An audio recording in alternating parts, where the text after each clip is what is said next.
আপনারা হয়তো জানেন যে এসিআই এর সাথে আমার একটা কন্ট্যাক্ট হয়েছে, ওনারা প্রতি মাসে 26 টন করে ভার্মি কম্পোস্ট নিচ্ছে। যখন আমার গাড়ি আসে, বড় বড় গাড়ি, ওনারা যখন এখান থেকে লোড দিয়ে নিয়ে যায়, তখন অনেকেই একটা আশ্চর্য হয়ে যায় যে এখান থেকে এরকম সার নিয়ে যাচ্ছে ঢাকার বা কুমিল্লাতে, বিভিন্ন জেলাতে, হ্যাঁ, বড় বড় কোম্পানি নিয়ে যাচ্ছে। তখন তারা একটু আশ্চর্য হয়ে যায়। যখন আমি চাকরি পাইলাম না, তখন একটা ভিন্ন রকম চিন্তা হলো যে আসলে চাকরি তো পরের একটা গোলামি। তো আমি নিজে নিজে দেখি আমি নিজে কিছু করবো এবং পাশাপাশি আমার আশেপাশের কিছু লোকের কর্মসংস্থানের ব্যবস্থা করব। প্রথমে 10 কেজি কিছু দিয়ে আমি এই 100টি রিং, এটা হলো আমার প্রথম শুরু।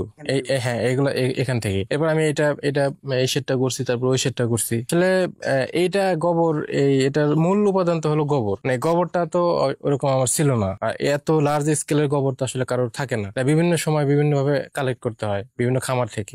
না, এটা একটা ভালো চাহিদা আছে। কৃষি অফিস, বিভিন্ন ডিলার, অনলাইনে, বিশেষ করে অনলাইনে ঢাকার সাতবাগান, নাটোর, দিনাজপুর, সৈয়দপুর, এদিকে যে একটা কৃষির একটা ফলন আছে, পাম্পার ফলন, এখানে একটা ভালো চাহিদা আছে। আমি এই প্ল্যানটা শুরু করার পরে ধরেন আমার এখানে 1 থেকে 150 যারা গরুর খামারি আছে, তারা ধরেন একটা এই গোবর বিক্রি করতেছে আমার কাছে। পাশাপাশি আমার এখানে 5 জন লেবার কাজ করে নিয়মিত।